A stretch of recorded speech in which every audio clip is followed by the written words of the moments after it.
जय हिंद साथियों, स्वागत है आपका एनसीईआरटी क्लासेस के ऑनलाइन प्लेटफॉर्म पर। मित्रों, हम लोग मॉडल पेपर की प्रैक्टिस करा रहे हैं और आज का जो मॉडल पेपर है संस्कृत का है, पार्ट 5। चलिए शुरू करते हैं। आज का पहला प्रश्न जो आपकी स्क्रीन पर है वो है सतीर्थ का अर्थ क्या है। जो सतीर्थ है इसका अर्थ बताना है और सतीर्थ का अर्थ होता है सहपाठी। क्या होता है? सहपाठी। ये जो है आपका सतीर्थ कहाँ प्रयोग हुआ है? तो अंबिका दत्त की पुस्तक है शिवराज विजय। किसकी? अंबिका दत्त की पुस्तक शिवराज विजय। उसमें जो है निश्वास का जो प्रथम विराम के निश्वास में है उसमें इसका अर्थ सहपाठी बताया गया है। ठीक है। नेक्स्ट क्वेश्चन जो आपका है, इनमें से कौन सा शब्द विजातीय है? विजातीय है उल्लूक। उल्लूक मतलब क्या होता है? उल्लू।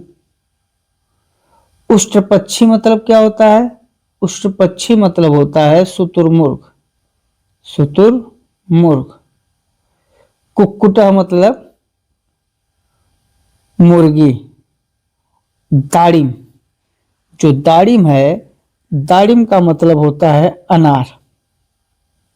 अब आप देखिए, सारे पक्षी हैं बट अनार क्या है? अनार एक फल है ना। नेक्स्ट क्वेश्चन, प्राथमिक स्तर पर गद्य शिक्षण का उद्देश्य नहीं है। प्राथमिक स्तर पर गद्य शिक्षण का जो उद्देश्य है वो क्या नहीं है? छात्रों के शब्द भंडार में वृद्धि करना। देखिए, जो प्राथमिक स्तर है उनका ये उद्देश्य होता है कि छात्रों का जो शब्द भंडार है उसमें वृद्धि किया जाए। ठीक है। उसके बाद छात्रों के सुक्त भंडार में वृद्धि करना। बिल्कुल, छात्रों का जो सुक्त भंडार है उसमें भी वृद्धि करें। छात्रों को स्पष्ट एवं शुद्ध उच्चारण में प्रशिक्षित करना। बिल्कुल, कोशिश ये रहती है हर एक टीचर की कि जो बच्चा है वो शुद्ध और स्पष्टवादिता हो, स्पष्टवादी उच्चारण करे। छात्रों में अभिनय कला का विकास करना, ये आपका प्राथमिक के लिए नहीं होता है। प्राथमिक के लिए छात्रों में अभिनय कला का विकास करना ऐसा नहीं बताया गया है। नेक्स्ट क्वेश्चन, छात्रों का उच्चारण अभ्यास करने के लिए शिक्षक को सहायक सामग्री प्रयोग करनी चाहिए। बताइए, अगर छात्र का जो उच्चारण है उसका हमें अभ्यास कराना है तो सबसे अच्छा क्या है?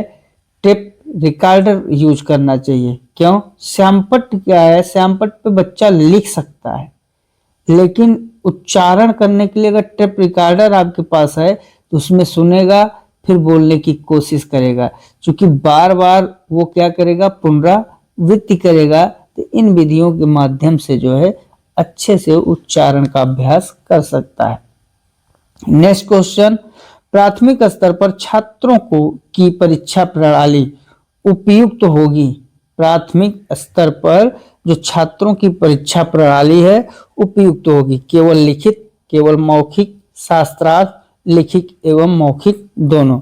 देखिए, जब प्राथमिक स्तर पर देखा जाए तो प्राथमिक स्तर पर लिखित, केवल लिखित कह रहा है तो जो लिखित परीक्षा है वो ज्यादा जो है उपयुक्त होती है। ठीक है, तो कौन सा? यहां पर सिर्फ लिखित कर दिया है, केवल लिखित। ठीक है। नेक्स्ट क्वेश्चन, तर्क भाषा के अनुसार पदार्थों की संख्या है। तर्क भाषा, तर्क भाषा के अनुसार पदार्थों की संख्या कितनी है? 16। कितनी है? 16। कौन सा ऑप्शन? Option number B. कौन कौन सा? जैसे प्रयोजन है, उसके बाद प्रमेय, प्रमाण, ये सब हैं, ऐसे करके ही 16 हैं। निर्णय, वाद, जल्प, हेत्वाभ्यास, हेत्वाभ्यास, कुल मिला के ये 16 हैं। ये आपको छल, जाति, निग्रह स्थान, ऐसे। नेक्स्ट क्वेश्चन, ग व्यंजन है। जो ग व्यंजन है वो क्या है? स्पर्श व्यंजन है। जो कि स्पर्श व्यंजन के लिए हमने बताया है क से लेकर म तक, अर्थात क से शुरू होगा और म तक जितने होंगे स्पर्श व्यंजन होंगे और इनकी संख्या कितनी होती है 25। कौन से सूत्र से? कादयो मावसाना नाम स्पर्श। नेक्स्ट क्वेश्चन, मनीषा में संधि है, बताइए। जो मनीषा है, मनीषा में कौन सी संधि है? आप लोग इसको बताइए, बताइए मनीषा में कौन सी संधि है? इसको तो आप लोग बता लेंगे ना, मनीषा की संधि को बता लेंगे। नहीं बता पाएंगे तो हम बता दे रहे हैं, इसमें कौन सी संधि होगी? पररूप संधि होगी। नेक्स्ट क्वेश्चन, पावक, पावक में कौन सी संधि है? पावक बहुत बार उदाहरण भी आपको हमने बताया है, पौधन अकह, ठीक है। पावक में क्या हो जाएगा? पौधन अकह। तो कौन सी संधि है? आयादी संधि है, ठीक। और आयादी संधि का हमने आपको बहुत अच्छा उदाहरण बताया हुआ है। नेक्स्ट क्वेश्चन, पीतांबर, पीतांबर में समास क्या है? पीतांबर क्या है? पीतांबर में बहुब्रीहि समास है। पीला है वस्त्र जिसके। एक चीज और ध्यान दीजिएगा, पीतांबर में कर्मधारय भी है, लेकिन अगर जब कर्मधारय बहुब्रीहि दोनों ऑप्शन में रहे तो आप बहुब्रीहि की ओर ही जाएंगे, ठीक है। नेक्स्ट क्वेश्चन, शरीर के किसी अंग के विकार में कौन सी विभक्ति होती है? बताइए। एनांग विकार सूत्र से शरीर में अगर कोई विकार होता है तो उसमें तृतीया विभक्ति होती है। कौन से सूत्र से? एनांग विकार, ठीक है। ध्यान, इसको जानते रहिएगा, बहुत पूछता है, 1-2 नंबर का आता है। स्वस्थ के योग में कौन सी विभक्ति होती है और स्वस्थ के योग में कौन सी विभक्ति होती है? चतुर्थी। कौन से सूत्र से? नमः स्वस्थ, नमः स्वस्थ, स्वाहा, स्वधा, अलम, वसट, योगाश। मतलब नमः स्वस्ति स्वाहा स्वधा अलम वसट के योग में कौन सी विभक्ति होगी? चतुर्थी विभक्ति होगी। इसको आपको ऐसे ही प्रश्न का अभ्यास करते करते याद कर लेना है, 2 नंबर का जरूर पूछता है ये। नेक्स्ट क्वेश्चन, प्रध्यम किस विभक्ति का रूप है? प्रध्यम, प्रध्यम जो है आपका द्वितीय विभक्ति है। कौन सा विभक्ति है? द्वितीय विभक्ति। इसका जो शब्द है प्रधि, प्रधि से बना हुआ है क्या?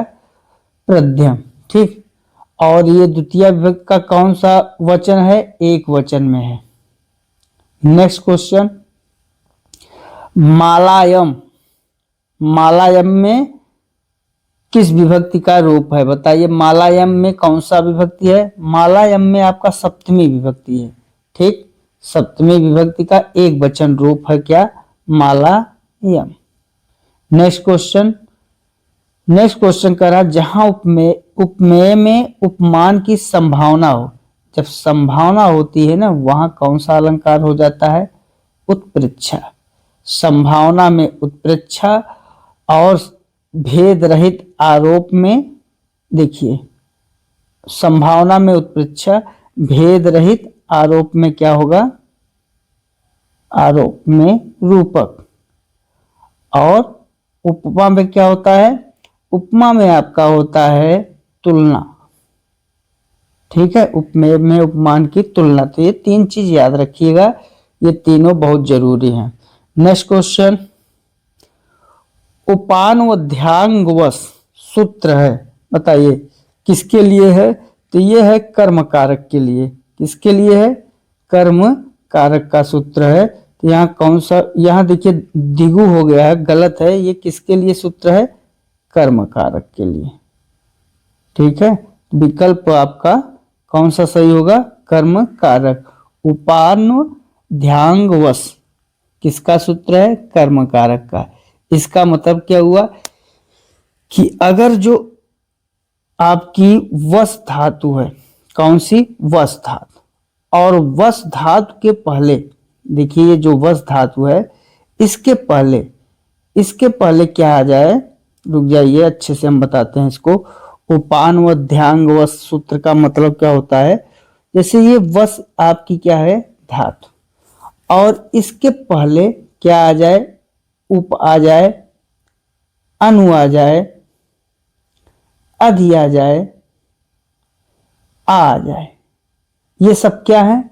ये सब उपसर्ग हैं। अगर वस धातु के पहले उप, अन, अधि या आ उपसर्ग आते हैं तो वहां पर जो क्रिया का आधार है वो क्या हो जाएगा? कर्म हो जाएगा। ठीक, जैसे उपवसत, अनुवसत, अधिवसत, तो बस वही चीज आपको यहाँ पे कह रहा है। उपान्व मतलब उप, अनु और उप, अनु, अधि और आंग, वस। ठीक, तो इसको ध्यान दीजिएगा। इस सूत्र उपसर्ग के प्रयोग से आपका कौन सा विभक्ति हो जाता है? कर्म कारक होता है। कर्म के लिए सूत्र है पठ धातु का लट लकार। यहाँ लट लकार की जगह आप कुछ भी कर सकते हैं। हमने लिख दिया लट लकार के मध्यम पुरुष एक वचन, लेकिन यहाँ लट लकार की बात नहीं हो रही है। क्यों? क्योंकि सब देखिए किसमें है? लंग में है। ठीक है, तो यहां पर क्या हो जाएगा आपका? लंग लकार। लंग लकार के मध्यम पुरुष एक वचन का रूप आपको लिखना है।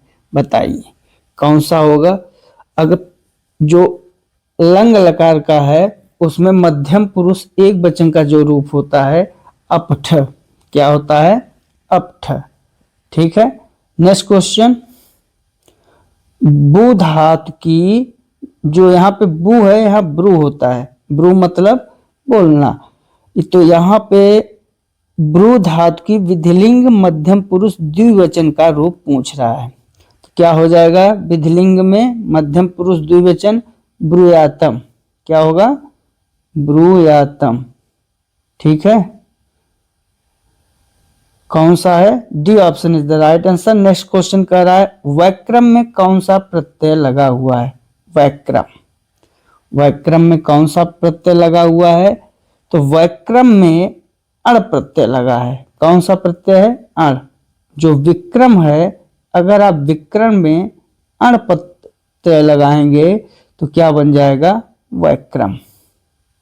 ठीक है, नेक्स्ट क्वेश्चन। कर्मवाच्य के कर्ता में कौन सी विभक्ति होती है? ये तो आप लोगों को पता होगा। कर्मवाच्य के कर्ता में तृतीया विभक्ति होती है। कौन सी विभक्ति होती है? तृतीया। ठीक है, और कर्म में कौन सी विभक्ति हो जाएगी? प्रथमा। नेक्स्ट क्वेश्चन क्या कह रहा है? आमंत्रस्य सहचरम का अभिप्राय है। आमंत्रस्य सहचरम का अभिप्राय है सहचर से मिलो नहीं, सहचर से बात कर लो। आमंत्रस्य सहचरम का मतलब होता है सहचर से विदा ले लो। सहचर से विदा ले लो। ठीक, कौन सा विकल्प सही है आपका? Option number D. Next question कह रहा बाण भट्ट ने किस रीति से अपने काव्य की रचना की है? बाण भट्ट ने किस रीति से अपने काव्य की रचना की है? ठीक, किस रीति से रचना की है काव्य की? पांचाली रीति से। ठीक है, जो बाण भट्ट हैं उनकी जो शैली है वो कौन सी शैली है? अल्प समास शैली है, दीर्घ समास शैली है, समास रही है। ये तीन प्रकार की शैली है। और जो रीति है वो कौन सी रीति है? पांचाली रीति। Next question. कादंबरी किस प्रकार की रचना है? कादंबरी बताइए कौन सी रचना है और किस प्रकार की है? आप लोगों को बताना है इसको। ठीक है, आख्यायिका है कि इतिहास है कि कथा है कि चंपू है? तो जो आपकी कादंबरी है, कादंबरी बताइए कौन सी है? अगर आपको पता है तो कमेंट करिएगा, नहीं हम तो बताएंगे ही। ठीक है, मैं बता रहा हूं क्या होगा? कथा। क्या? कथा होगा। ठीक है, आख्यायिका क्या होता है? आख्यायिका जो होता है, आख्यायिका में आपकी जो कहानी है ना, वो कहानी क्या है? कहानी नायक के द्वारा कही जाती है। किसके द्वारा? नायक के द्वारा। कहानी कही जाती है। इतिहास क्या है? इतिहास के बारे में जानते ही हैं, जब किसी मशहूर व्यक्ति का इतिहास पीछे छोड़ा जाता है तो आपका इतिहास मतलब पूर्वकालिक घटनाओं के बारे में जानकारी जहां से मिल जाए वही आपका इतिहास है। कथा क्या है? कथा भी एक प्रकार का कहानी ही है, लेकिन इसमें जो कहानी के पात्र है ना, वो कहानी के पात्र ये निश्चित नहीं है कि नायक ही कहे, वो कोई भी पात्र कह सकता है। ठीक, कोई भी पात्र। तो ये जो आपका आख्यायिका है और कथा, इन दोनों में यही अंतर है। अच्छा, इसमें क्या होता है, आख्यायिका में जो विभाजन होता है उच्छ्वास द्वारा होता है। किसके द्वारा? उच्छ्वास द्वारा। ठीक, लेकिन आपका कथा में क्या है? कथा में नहीं होता है। ये दो अंतर इन दोनों में जानते रहिएगा, क्योंकि दोनों एक जैसे ही है और कादंबरी आपकी क्या है? कथा है। नेक्स्ट क्वेश्चन, शकुंतला की सखी कौन थी? अभिज्ञान शाकुंतलम है। अभिज्ञान शाकुंतलम क्या है? नाटक है। किसने लिखा है? कालिदास ने लिखा है। क्या है? नाटक है। और इसमें शकुंतला की दो सखी थी। कौन कौन? दो सखी। एक सखी का नाम क्या था? अनसुईया, और एक का नाम प्रियंवदा। एक सखी का नाम क्या था? अनुसुईया, ठीक, और दूसरे सखी का नाम था प्रियंवदा। अब आप देखिए इन दोनों में कौन सा मिल रहा है? अनसुईया मिल रहा है, तो अनसुईया को हम लोग सही मानेंगे। ठीक है। नेक्स्ट क्वेश्चन क्या कह रहा है? नेक्स्ट क्वेश्चन कह रहा है बाणस्तु पांचानन सूक्त किसने लिखा है? बाणस्तु पांचानन सूत्र किसने लिखा है? तो ये लिखा है आपके चंद्रदेव ने। किसने लिखा है? चंद्रदेव ने। बाण के विषय में लिखा हुआ है, बाणस्तु पंचानन, बाण के विषय में। ठीक है, बाण भट्ट, बाण के विषय में। नेक्स्ट क्वेश्चन, कादंबरी का प्रधान रस बताइए। कादंबरी का प्रधान रस क्या है? श्रृंगार है। ठीक है, क्या है? श्रृंगार है। क्यों? क्योंकि इसमें दो, महाश्वेता कादंबरी और चंद्रपीठ तथा महाश्वेता और पुंडरीक का प्रेम कहानी के बारे में बताता है, इसलिए इसमें कौन सा रस है? श्रृंगार। जिसका स्थायी भाव क्या होता है? रति। कितने प्रकार के श्रृंगार रस होते हैं? संयोग और वियोग। निम्नलिखित में कौन सा शुद्ध है? अक्षतः, दाराह, लाजह, वर्षा। कौन सा शुद्ध है बताइए? दाराह शब्द शुद्ध है। कौन सा शुद्ध है? दाराह। ठीक, उसके बाद नेक्स्ट क्वेश्चन क्या कह रहा है? नेक्स्ट क्वेश्चन कह रहा है मेघदूतम में किस छंद का प्रयोग हुआ है? मेघदूत में मंदक्रांता छंदी का प्रयोग हुआ है। किस छंद का? मंदक्रांता। ये जो मंदक्रांता छंद है एक वाणिक छंद है। क्या है? वाणिक छंद।